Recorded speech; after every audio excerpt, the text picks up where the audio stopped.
খোঁজার জন্য ও অতিক্রম করল অজানা পথ। খুলে গেল অশ্বত্থ গাছের ভেতর জাদুর এক নতুন নগর। পশু পাখি বলতে লাগলো, মিটল মনের সব ভয়। বীর দীপক করল দুষ্টু জাদুকরের ওপর আঘাত প্রবল। বাবাকে বন্ধর থেকে ছড়ালো, জিতল প্রেমের সুন্দর ঘর। সাহসে বেঁচে উঠল খুশির প্রত্যেক পরিবেশ। সন্ধ্যের সময় ছিল। দীপকের মা কৌশল্যা চুলাতে খাবার বানাচ্ছিল। তখনই ওদের 15 বছরের ছেলে দীপক চোখে উদাসীনতা নিয়ে ঘরের ভেতরে এলো। কি হয়েছে দীপক? তুই যখন খেলতে গেছিলিস তখন তো খুব খুশি ছিলিস, আর এখন ফেরত এলি তো তোর চোখে উদাসীনতা কেন? কারোর সাথে ঝগড়া হয়েছে? দীপকের চোখ দিয়ে জল বেরোতে লাগলো। মা, সন্ধ্যাবেলা যখন আমি খেলছিলাম না তখন আমাদের বন্ধুদের বাবা ওকে ডাকতে এসেছিল। ব্যাস এইটুকু ব্যাপার? বাবা সন্ধে হয়ে গেছিল। ওদের বাবার ওদের চিন্তা হচ্ছিল হয়তো, এই জন্য ওদের ঘর নিয়ে গেছে। দীপক নিজের মায়ের কাছে এসে বসলো। মা, আমার দুঃখ এই বিষয়ের জন্য নয়। যখনই আমি বন্ধুদের বাবাদের দেখি তখন আমার নিজের বাবার জন্য খুব দুঃখ হয়। মা, একটু বলো না আমার বাবা কোথায় আছে? উনি আমাদের সাথে থাকেন না কেন? এটা শুনে কৌশল্যার চোখে জল চলে এলো। অনেক বছর আগে তোর বাবা জঙ্গলে কাঠ কাটতে গেছিল, আর তারপর আর কোনোদিন ফেরত আসেনি। গ্রামের লোকেরা অনেক খুঁজেছে, আমি পুলিশে রিপোর্টও করেছিলাম। কিছু ফরেস্টের অফিসারও ওনাকে খোঁজার চেষ্টা করে, কিন্তু কিচ্ছু জানতে পাইনি। এইটুকু বলে কৌশল্যা চুপ করে গেল। দীপকও চুপচাপ বসে রইল। সেই রাত দীপক নিজের বাবার ব্যাপারে ভাবতেই লাগলো। পরের দিন সকালে দীপক নিজের বাড়ি থেকে কিছুটা দূরে অশ্বত্থ গাছের নিচে বসেছিল। এটা সেই স্থান ছিল যেখানে ও সব সময় এসে বসতো। সুলেখা দৌড়াতে দৌড়াতে এলো। আরে দীপক, এখানে কেন বসে আছিস? আমরা সব জায়গায় তোকে খুঁজছিলাম। আজকে তুই খেলবি না? না, আমার খেলার তেমন মন নেই। সুলেখা এটা শুনে চমকে গেল। কি ব্যাপার? এরকম মনে হচ্ছে যেন তুই কোনো গভীর চিন্তায় ডুবে আছিস। কালকে আমি মাকে আমার বাবার কথা জিজ্ঞেস করলাম। মা বলল যে বাবা জঙ্গলের মধ্যে কাঠ কাটতে গেছিল, তারপর থেকে আর আসেনি কোনোদিন। তখন থেকে আমি এটাই ভাবছি যে আমার বাবা গেছে তো গেছে কোথায়। কিন্তু এই ব্যাপারটা তো অনেক বছর আগে হয়েছে। যাই হয়ে যাক না কেন, আমি জঙ্গলে যাবই আর নিজের বাবাকে খুঁজে বের করব। এটা শুনে সুলেখা ঘাবড়ে গেল। না দীপক, জঙ্গলে একলা যাওয়ার ভুল একদম করিস না। আমার মা বলে জঙ্গলে কখনো কখনো খুব রহস্যময় ঘটনা ঘটে। এইটুকু বলে সুলেখা সেখান থেকে চলে গেল।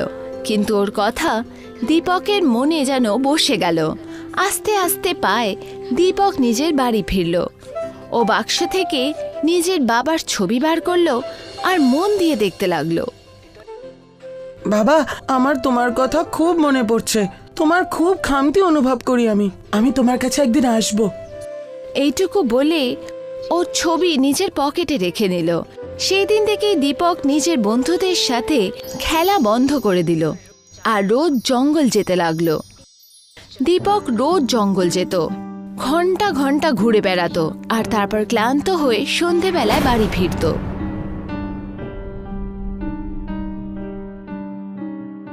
আস্তে আস্তে এই ওর সারাদিনের কাজ হয়ে গেছিল।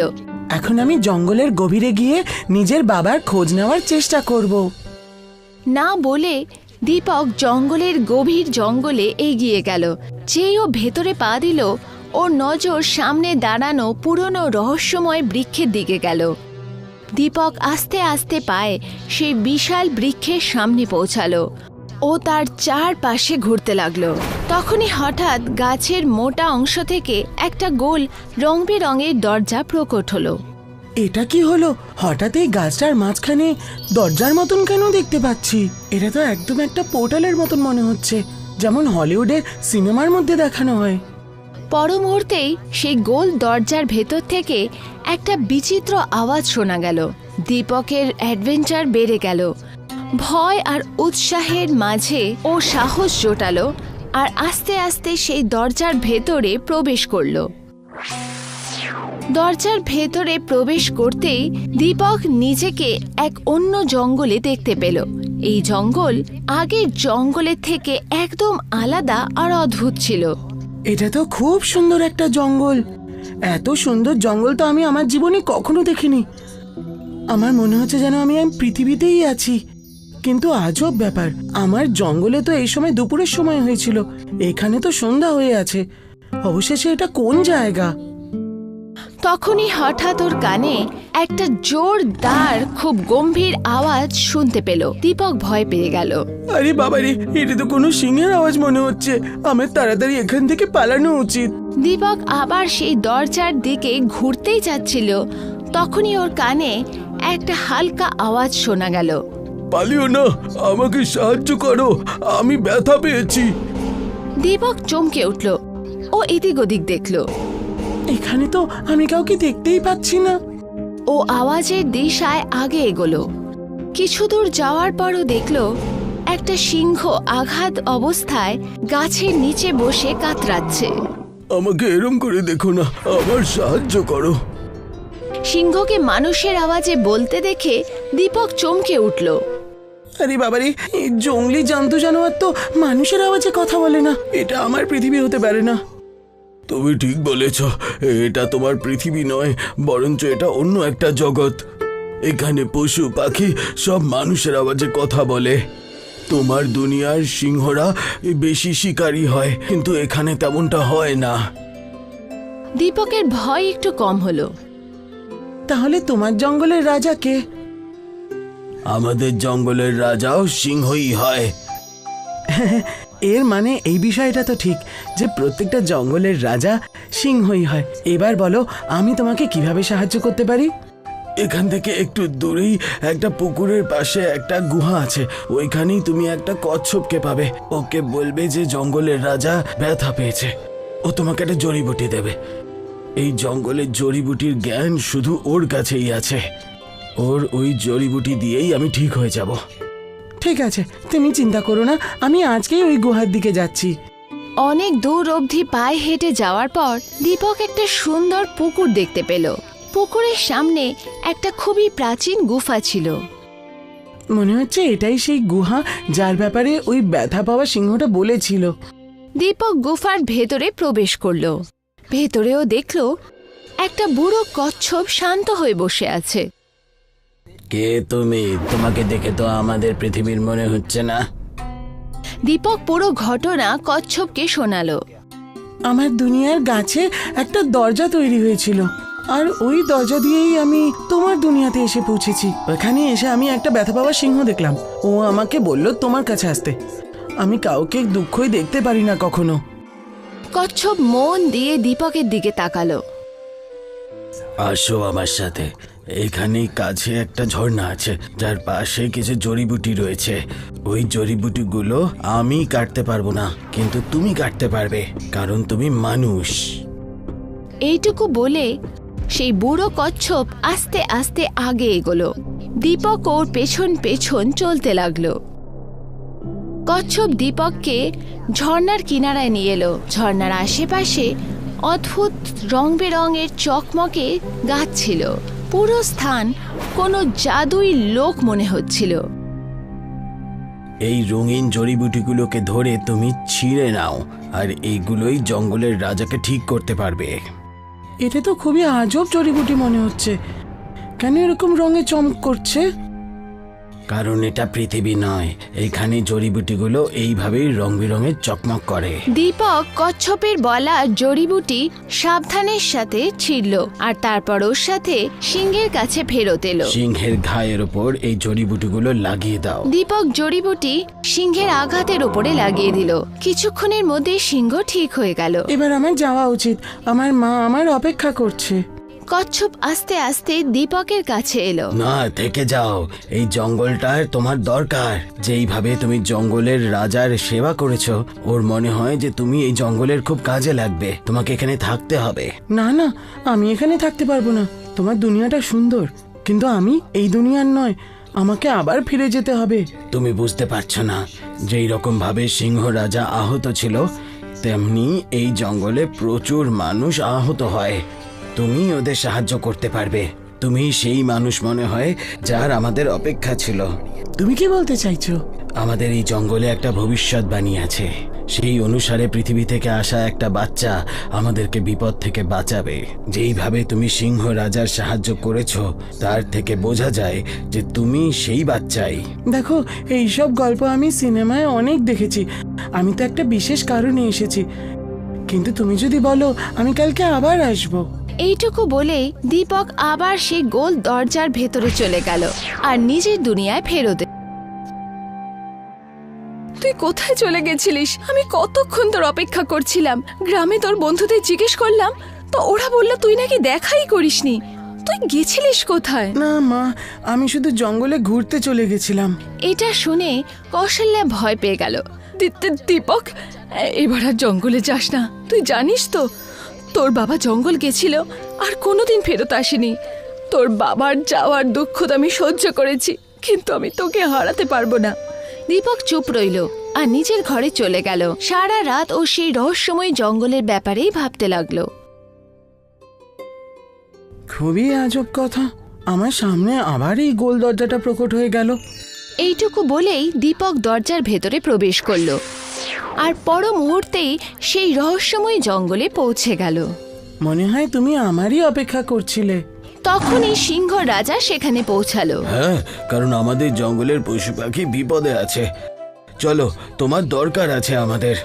দীপক কচ্ছপ আর সিংহের সাথে মিলে জঙ্গলের আঘাত পশু পাখিদের সাহায্য করতে লাগলো, কিন্তু ও দেখলো ওর মধ্যে থেকে বেশিরভাগই আহত ছিল। বুঝতে পারছি না, তোমাদের জঙ্গলে এত পশু পাখি আহত কেন হয়? এবার আমার কথা মন দিয়ে শোনো। বহু বছর ধরে আমাদের জঙ্গলে একটা জাদুঘর কবজা করে রেখেছে। ওই আমাদের দুনিয়ার পশু পাখিদেরকে ক্ষতি করছে। ও খুব শক্তিশালী। তবে থেকেই আমাদের জঙ্গলে একটা ভবিষ্যৎবাণী চলছে যে পৃথিবী থেকে আসা একটা বাচ্চা ওই জাদুঘরটাকে শেষ করবে। বহু বছর আগে একটা মানুষ এখানে এসেছিল। আমার মনে হয়েছিল যে ওইটাই সেই ভবিষ্যৎবাণী মানুষ, কিন্তু না, জাদুঘর ওকে ধরে তার মহলে নিয়ে গেল। কি? আমার আগেও এখানে কোনো মানুষ এসেছিল? সে কি আমার মতনই বাচ্চা ছিল? না, ও একদম জোয়ান ছিল। সিংহ রাজা সেই মানুষের দীপক হঠাৎ চমকে গেল। পর মুহূর্তেই দীপক নিজের পকেট থেকে একটা ছবি বার করলো। ও কি এখানেই ছিল? সিংহ আর কচ্ছপ ছবি দেখে চমকে উঠল। হ্যাঁ, এটা সেই মানুষটাই, কিন্তু তার ফটো তোমার কাছে কোত্থেকে এলো? দীপকের চোখে জল চলে এলো। কারণ ও আমার বাবা, যে একদিন জঙ্গলে হারিয়ে গেছিল। তাকে খুঁজতেই আমি জঙ্গলে এসেছিলাম আর তোমার দুনিয়াতে এসে পৌঁছলাম। এটা শুনে কচ্ছপ গভীর চিন্তায় ডুবে গেল। নিয়তি তোমাকে এখান পর্যন্ত নিয়ে এসেছে। এখন আমার পুরো বিশ্বাস তুমি সেই জাদুঘর বাচ্চা। তারপর কচ্ছপ আর সিংহ দীপককে জঙ্গলের মাঝখানে বানানো এক বিশাল রহস্যময় মহলের সামনে নিয়ে এলো। মহলের পরিবেশ আর রহস্যতে ভর্তি ছিল, যেখানে অনেক বছর ধরে কোনো অন্ধকার শক্তির বাস আছে। এটাই সেই মহল। জাদুঘর তোমার বাবাকে এখানেই কয়েদ করে রেখেছে। এখানেই হয়তো তোমার বাবা আছে। ওনাকেও তুমি এখানেই পাবে। ওই জাদুঘরটাকে শুধু তুমিই হারাতে পারবে। তুমি ভবিষ্যৎবাণীতে এটা তো বললে যে কোনো মানুষের বাচ্চাই ওই জাদুঘরকে হারাবে, কিন্তু এটা তো বলনি যে এটা কিভাবে হারাবে। হ্যাঁ, ভবিষ্যৎবাণীতে বলা হয়েছে যে যখন ওই জাদুকর ওই বাচ্চাটাকে ক্ষতি করার চেষ্টা করবে, সেই মুহূর্তে ও পাথরের পরিণত হবে। দীপক কিছুক্ষণ গভীর চিন্তায় ডুবে গেল আর তারপর সাহস জুটিয়ে মহলের ভেতরে প্রবেশ করলো। মহলের ভেতরের পরিবেশ খুবই রহস্যময় আর ভয়ঙ্কর ছিল। প্রত্যেক পদক্ষেপে যেন মনে হচ্ছিল যেন অনেক বছর ধরে কোনো অন্ধকার শক্তির সেখানে বাস আছে। বাবা, আমি এসে গেছি। কে তুমি? বাবা, বাবা, আমি তোমার ছেলে দীপক। দীপক তৎক্ষণাৎ পকেট থেকে ছবি বার করলো। দেখো বাবা, এটা তুমি। আমি তোমাকে খুঁজতে খুঁজতে এখানে এসেছি। আমার বাবু, তুমি এত বড় হয়ে গেছো? দীপক তৎক্ষণাৎ গেট খুলে দিল, কিন্তু পর মুহূর্তেই ওর বাবা রং বেরঙের চমকের সাথে জাদুঘরে বদলে গেল। আমি জানতাম যে ভবিষ্যৎবাণীর বাচ্চাটা আসবে, আর সে ওই মানুষটারই ছেলে হবে যাকে এখানে আমি বহুদিন আগে কয়েদ করেছিলাম, আর সেই জন্যই তোমার বাবার রূপ ধারণ করে আমি তোমাকে ফাঁসানোর চেষ্টা করেছিলাম এখানে। এইটুকু বলেই জাদুকর দীপককে খাঁচায় বন্ধ করে দিল। হঠাৎ অন্য খাঁচাও প্রকট হয়ে গেল, যেটাতে আসল বাবাও বন্দী ছিল। বাবু, এই জাদুকর আমাকে তোমার নজর থেকে অদৃশ্য করে দিয়েছিল। কালকে অমাবস্যার রাত, আমি সেই রাতেই তোমাদের দুজনকে শেষ করে দেব, আর তারপরে সারা জীবনের জন্য অমর হয়ে যাব। এইটুকু বলেই জাদুকর গায়েব হয়ে গেল। ওদিকে গ্রামে যখন রাত অবধি দীপক ফেরত এলো না, তখন ওর মা কৌশল্যা চিন্তায় পড়ে গেল। আমার দীপক কোথায় চলে গেল? ও গ্রামের মুখিয়ার কাছে পৌঁছালো। তখনই ওখানে সুলেখা এসে পৌঁছালো। আমি দীপককে বুঝিয়েছিলাম যে জঙ্গল যাস না, কিন্তু ও শুনলো না। তুমি এইভাবে হেরে যেও না, পুরো গ্রাম তোমার সাথে আছে। চলো ওকে খুঁজে বের করি। সন্ধেবেলায় সব লোক দীপককে জঙ্গলে খুঁজতে গেল, কিন্তু ওকে কোথাও পাওয়া গেল না। রাত হওয়ার সাথে সাথে সুলেখার নজর সেই রহস্যময়ী গাছের দিকে গেল। ওটা দেখো, ওই গাছটা, ওই গাছের মধ্যে একটা গোল দরজা চমকাচ্ছে। ওদিকে অমাবস্যার রাতে জাদুকর আবার মহলে প্রকট হলো। আজকে তোমাদের শেষ করব, আমি সব সময়ের জন্য অমর হয়ে যাব। যেই জাদুকর দীপককে ক্ষতি করার জন্য আগে এগোলো, হঠাৎ ওর শরীর পাথর হতে লাগলো। এটা কি? আমি পাথরের কি করে হয়ে গেলাম? ভবিষ্যৎবাণী অনুসারে তুমি আমাকে ক্ষতি করার চেষ্টা করলে তুমি পাথরের হয়ে যাবে। হয়তো তুমি এই পুরো ভবিষ্যৎবাণীটা শুনে থাকতে। কিছুক্ষণের মধ্যে জাদুকর পাথরের হয়ে গেল। তুমি আমাদের জাদুকরের হাত থেকে মুক্তি দিয়েছো, আমরা তোমাকে সব সময় মনে রাখবো। দীপক নিজের বাবাকে নিয়ে আবার সেই রহস্যময় দরজার দিকে এগিয়ে গেল। যেই দীপক নিজের বাবার সাথে দরজায় এসে পৌঁছালো, ওর মা দৌড়ে ওদের কাছে এলো। দীপক! কৌশল্যা নিজের বরকে দেখে ভাবুক হয়ে উঠল। দীপক সব ঘটনা সবাইকে বলল। পুরো গ্রাম খুশিতে ঝুমিয়ে উঠল। পর মুহূর্তে সেই রং বেরঙের গোল দরজা আস্তে আস্তে অদৃশ্য হয়ে গেল। হয়তো এই দরজাটা আর কখনো খুলবে না, কারণ জাদুঘরের শেষ হয়ে গেছে।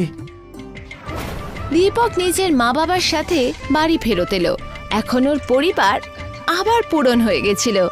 জীবন কখনো কখনো আমাদের এরকম রহস্যময়ী রাস্তায় নিয়ে যায়, যেখানে সাহস, বিশ্বাস আর প্রেম মিলে সম্ভবকেও অসম্ভব করে দেয়। আর হয়তো এই জন্যই বলা হয়, যেই ছেলের মনে তার বাবার জন্য সত্যিকারের প্রেম থাকে, সে সব অন্ধকার জঙ্গলকে আলোতে পরিবর্তিত করতে পারে।